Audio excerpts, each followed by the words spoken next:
Bueno, ya estamos en comunicación con mi queridísimo doctor Héctor Frisby para la consulta cátedra de hoy, queridos amigos. Y sí, como le habíamos dicho, vamos a hablar de este asunto que desafortunadamente, pues viene, como siempre, información incompleta o imprecisa, genera desconfianza, genera incertidumbre. Se hablaba de el mal manejo o el no respeto de las cadenas de frío en algunas vacunas que se echaron a perder, cuando pues sabemos de antemano que hay una ventana, digamos, en que estos medicamentos pueden resistir sin perder su efectividad, justamente sin esas condiciones. Son cuestiones de horas, a veces días incluso, pero pues para ello nuevamente tocamos base con el Doc Frisby, que siempre está haciendo la tarea con estos temas. Mi querido Doc, mucho gusto en saludarte, ¿cómo estás? ¿Cómo están? ¿Cómo les va? Buenos días, un saludo a todos. Sí, Jorge, fíjate que leía esta noticia, no me acuerdo en qué estado de México, fue un estado del norte, creo, y te comentaba, en vacunación tenemos un límite para la merma, es decir, el número de vacunas que se pueden perder, y eso es el 2%. Y aquí no tengo la cantidad exacta, pero tengo entendido que fue cerca del 10% de un lote que se perdió de vacunas. Entonces, eso nos habla de terribles errores en el procedimiento de la custodia de las vacunas. Aquí se tienen que hacer dos cosas. En primer lugar, identificar qué se hizo mal para que no se vuelva a hacer. Y la segunda es, pues, fincar responsabilidades, porque pues se está trabajando durísimo para tener vacunas como para que las pierdan, ¿no? Entonces, a mí se me hace una torpeza muy grande que este tipo de cosas sucedan, y entonces, bueno, pues hay que identificar qué fue lo que pasó con esto de las vacunas. Y sí, existe la merma de la vacunación, porque bueno, la custodia de frío es muy estricta, y más en estas vacunas. ¿Por qué existe la custodia de frío? Porque una vez que las vacunas, que están divididas en dos partes, se hidratan, en ese momento empieza el periodo de descomposición de la sustancia activa, del polvito que se tiene. No sé si han oído ustedes la palabra liofilizado, es un polvo liofilizado. ¿Eso qué significa? La liofilización es un proceso químico de deshidratación por frío. Cuando nosotros sometemos a un frío extremo algo, es como si lo sometiéramos a un calor extremo, es decir, lo secamos completamente, lo deshidratamos. Entonces, lo que sucede en estos casos es que la liofilización pierde sus propiedades, porque como se sube la temperatura, en ese momento se pierden las propiedades de liofilización, se hidrata el polvo ese que se deshidrató por frío, y entonces en ese momento ya la vacuna empieza a descomponerse. Si nosotros identificamos en los termómetros, estos son como unos relojes que van marcando cómo sube y cómo baja la temperatura, si vemos que pasó una temperatura determinada, eso quiere decir que ese polvo ya se expuso a una temperatura más elevada, entonces ya no está deshidratado por frío, se está hidratando y empieza el proceso de oxidación y descomposición. Eso es lo que pasa, por eso es que se identifica que las vacunas se echan a perder. Ok, doctor, pero sí, digamos, dependiendo del medicamento, pues hay un margen de maniobra, ¿no, doctor? Entiendo, para justamente su manejo y distribución. Claro, porque por ejemplo, a ver, recuerden ustedes, cuando ustedes tienen a un niño enfermo y preparan el antibiótico, le ponen el agua o el líquido que les recomiendan que le pongan, que normalmente es agua filtrada o agua purificada, y mezclan el antibiótico y ya lo hacen el jarabito para dárselo a los niños. Es algo que dura hasta 3 días o hasta 5 días. En las vacunas, como es un control mucho más estricto, estamos hablando de una tecnología, por ejemplo, en este caso, estamos hablando de RNA, de material genético, es algo que tiene una caducidad de horas, de 6 horas, y entonces si en la transportación se dan cuenta que 7 horas antes de llegar al sitio donde se va a aplicar la vacunación, se rompió la cadena de frío, aunque vuelvan a enfriar esa vacuna ya perdió, es decir, ya rompió esta barrera del frío de liofilización, ya se hidrató, y aunque lo vuelvan a congelar, pues ya está hidratado, ya se rompió la liofilización, entonces ya se está en proceso de descomposición.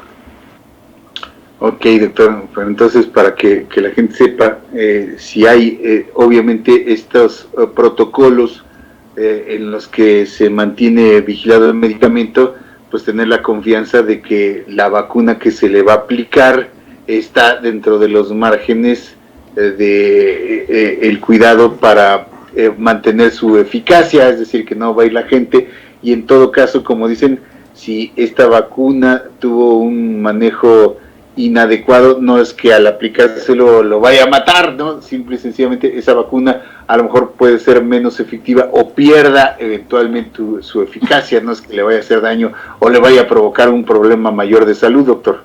Sí, acuérdense, lo hemos platicado ya aquí desde hace mucho tiempo, desde que estaba en el proceso de investigación el año pasado. Lo peor que puede pasar con las vacunas no es que hagan daño, eso ya fue parte de la investigación de la fase 1 y fase 2 de investigación clínica. Lo peor que puede pasar con las vacunas es que sean ineficaces, que no tengan eficacia, y eso es lo peor que puede suceder. Pero de que sean tóxicas o de que se van a fermentar porque ya se pasaron, y eso no sucede, no. Lo que pasa es que se pierden las propiedades para convocar, para incentivar la respuesta inmunológica en el paciente, y eso es el problema más grave que puede suceder con una vacuna, ¿no? Es lo que pasa por ejemplo, con un medicamento que ya tiene una caducidad de 1 o 2 años, o sea, probablemente lo peor que pasa es que ya no te haga nada, ¿no? Sí, acuérdate que ya hicimos una cápsula de eso aquí, Jorge, de la caducidad de los medicamentos, y eso tiene muchos fines comerciales. Se hizo un estudio de la Armada de los Estados Unidos con medicamentos caducados, e identificaron que había 3 medicamentos que no servían a los 5 años después de la fecha de caducidad marcada, que era la insulina, la nitroglicerina sublingual y justamente los antibióticos en forma líquida. El resto de los medicamentos, hasta 15 años después de la fecha marcada como fecha de caducidad, seguían activos. Lo que pasa es que esto tiene unas presiones muy fuertes de la industria farmacéutica para que te digan que ya no sirve y tengas que comprar el nuevo, ¿no? Pero la mayoría de los medicamentos, 15 años después de lo que está marcado como fecha de caducidad, son medicamentos que siguen siendo activos. Perfecto, doctor. Y ahora otro tema también muy interesante, lo que nos decías de estas pruebas que siguen dando positivos, aun cuando la persona pues ya se sienta completamente recuperada y está en posibilidades de retomar sus actividades, doc. Sí, platicaba contigo desde octubre del año pasado, 2020, el Centro para el Control de las Enfermedades, el CDC, emitió una recomendación porque había muchas personas, trabajadores de la salud principalmente, que daban positivos a COVID, se les daba su periodo de aislamiento, se iban a su casa y después ya se sentían muy bien, pero seguía saliendo positiva la prueba de PCR nasal. Y entonces el CDC se puso a investigar y salieron con la recomendación de que si una persona tiene 48 horas sin síntomas, principalmente sin fiebre, esa persona puede ser declarada libre de enfermedad. Esa persona ya no está enferma. Probablemente tenga la presencia del material genético del virus y no sabíamos por qué. Entonces es un error que una persona se siga haciendo pruebas de PCR para ver si ya se curó. Eso está completamente no recomendado, está prohibido pues, pero no se recomienda. Es una estrategia bastante poco inteligente y razonable. Lo que se tiene que hacer es preguntarle cómo se siente y si ya tiene 48 horas sin síntomas, se puede reintegrar a sus actividades con las precauciones universales de distanciamiento social, uso de cubrebocas, lavado de manos, en fin, todo esto se sigue manteniendo. Entonces, no es una estrategia útil. Y te comentaba que justamente antier se autorizó por la FDA, la Administración de las Drogas y los Alimentos de los Estados Unidos, se autorizó una nueva prueba que se llama T-Detect COVID con mayúsculas. Esta prueba lo que hace es que justamente T significa linfocitos T. Cuando nosotros nos infectamos, acuérdense, tenemos 2 tipos de inmunidad. Está la inmunidad celular, que es la de los policías y los ministerios públicos, lo primero que nosotros atacamos con la enfermedad, y después está la inmunidad celular, que son los anticuerpos, que son las inmunoglobulinas G. Estos son los magistrados y los ministros de la Suprema Corte. Esos son los que hacen la justicia inmunológica en una persona. Bueno, de los primeros que tenemos, los linfocitos T, que son por cierto que los que les bajan mucho a los pacientes con HIV, los linfocitos T, estos quedan marcados, quedan con una impronta, quedan con un sello, dependiendo de qué fue lo que infectó a esa persona. Y es muy probable que haya ahí residuos de material genético de lo que infectó a esa persona. Y esta prueba que se hace, que es la primera en su tipo, está detectando de qué se infectó esa persona en el pasado. No está detectando los anticuerpos, que es lo que hacemos ahorita. Si yo quiero saber si una persona se puso la vacuna del sarampión porque no se acuerda y perdió su tarjeta de registro de vacunación, yo le hago un examen de sangre en donde detecto la inmunoglobulina G para sarampión, y si sale elevada, quiere decir, ¿sabes qué? O te enfermaste o te vacunaste, pero tú ya tienes inmunidad. En este caso no, en este caso le estoy midiendo los linfocitos T. Y entonces le puedo decir, ¿sabes qué? Tú te enfermaste de COVID, aunque no hayas tenido síntomas. Y es muy probable que esta persona, con esta impronta, con este sello que tienen los linfocitos T, siga haciendo positiva la prueba de PCR que detecta material genético. Y es por eso que muchos pacientes, incluso 9 meses después de que se enfermaron de COVID y que ya no tienen síntomas, se infectaron, se enfermaron, resolvieron su problema de salud, siguen siendo positivos para la prueba de PCR. Por lo tanto, es un error seguir haciendo pruebas de PCR para monitorear si una persona se puede integrar a sus actividades normales. Muy bien, doctor. Es como dirían aquí en el lenguaje cibernético, es como si las células hicieran memoria, ¿no? Exactamente. Están guiadas, ¿no? Es como, mira, a mí me gusta mucho ser muy gráfico cuando explico. Desde luego no les voy a dar la explicación tecnológica aquí, científica, porque van a decir que, bueno, pues soy un payaso, ¿verdad? Pero no, les voy a dar una explicación esquemática. Háganse de cuenta que a su coche le pegan con un anillo de estos que tienen un sello. ¿Se acuerdan que había sellos así que eran laqueados, que el anillo del rey se ponía en cera? Bueno, háganse de cuenta que el virus hace eso, que marca en la carrocería de los linfocitos T, marca con su anillo y deja marcado ahí su sello. Aquí estuvo el SARS-CoV-2, ¿no? Así como los que rayan los baños en las estaciones de camión. Aquí estuvo SARS-CoV-2 y ahí se queda marcado. Y es muy probable que eso tenga cierta afinidad por las pruebas de PCR, y por eso es que las sigan haciendo persistentemente positivas, ¿no? Muy bien, doctor. Pues ahí está, queridos amigos. Vamos aprendiendo cada vez más detalles, más aspectos de todos estos temas, desde la misma aparición de este virus que estamos, le decía, conmemorando hoy la declaración de hace un año de pandemia por parte de la Organización Mundial de la Salud, que se daba hoy hace un año. Y al cabo de este año, doctor, yo creo que igualmente la ciencia médica y la farmacéutica también, pues cómo ha aprendido y cómo ha avanzado, ¿no? No es que no se supiera o que estuviéramos en pañales, pero cuando hay todo este tipo de fenómenos nuevos, desde luego que los aprendizajes, ustedes como médicos, nosotros como comunicadores y la gente en general, pues vamos aprendiendo en base a las nuevas coyunturas que aunque ya ha habido pandemias en el pasado y epidemias, pues cada caso tiene sus particularidades, y eso es lo que hay que entender, ¿no, doctor? Eso es donde hay que meterse a los detalles, como siempre.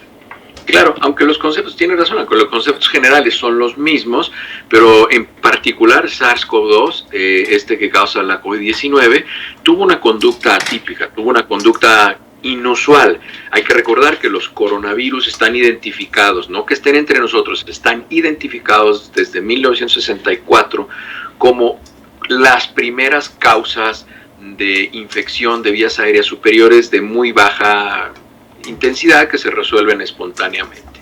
Este coronavirus fue completamente inusual su conducta, por alguna razón que no hemos acabado de entender. Hay quien dice que es creado en un laboratorio, hay quien dice, en fin, eso no sabemos, no hay evidencia científica, pero se comportó de manera inusual, y es por eso que la respuesta mundial fue inusual.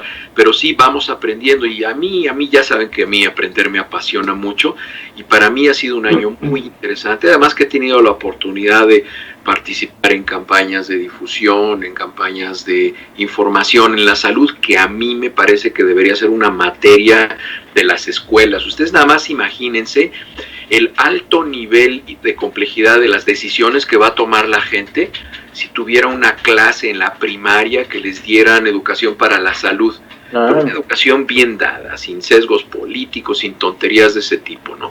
Que la gente estuviera bien educada, que les dieran pláticas así, lo que les hago aquí, explicarles esto de los linfocitos T, las lisocimas, lo que mata en la boca, y luego los anticuerpos, y cómo más o menos se pasan de aquí a acá. Es más, incluso yo creo que eso incentivaría a los niños para que estudiaran ciencia, ¿no? Porque se les haría algo muy interesante, porque la mayoría de la gente no lo entiende, pero es muy fácil explicarlo, si lo entendemos lo podemos explicar muy bien. Entonces yo creo que sería ha sido un año muy, muy interesante y muy bonito para mí desde el punto de vista científico. Desde luego es lamentable que se mueran las personas, pero también en ese sentido se puede aprender. Claro que sí, Doc, y agradecerte que nos has llevado de la mano justamente y compartido todos tus conocimientos y ayudado en temas donde hay confusión, donde hay mala información, que siempre hemos recurrido a ti para tener las cosas claras, como siempre, doctor, agradeciendo esta y todas estas participaciones que has tenido a lo largo de lo que ha sido disyuntiva y sobre todo lo que ha sido pues esta pandemia, doctor, en la que nos has dado luz sobre todos estos asuntos. Muchísimas gracias por ello, doctor. Como siempre, tengas un excelente fin de semana. ¿Cómo está tu clima por allá? ¿Ya más tranquilón, más normal? Mañana, no, hoy en la noche a la 1 de la mañana empieza una tormenta de nieve. Siempre en marzo, abril, viene la última nevada, que es bastante violenta, alrededor de la Semana Santa. Probablemente ahora se adelantó. Hoy a la 1 de la mañana, bueno, a la 1 de la mañana de mañana, empieza una tormenta de nieve que va a durar 72 horas. Ah, caray, mi Doc, pues ojalá que... Aquí ya está frescón, ya estamos como a 5 o 6 grados, pero sí, la nieve va a llegar a la 1 de la mañana. Muy bien, mi querido doctor, pues ojalá pase de la mejor manera. Lo bueno es que ya tienen mucha experiencia para este tipo de temporales. Así es. Gracias, como siempre, mi Doc, te mandamos un abrazo y nuestro agradecimiento. Bien, hasta luego, un saludo a todos. Gracias a todos. Vamos a hacer una pausa, continuamos.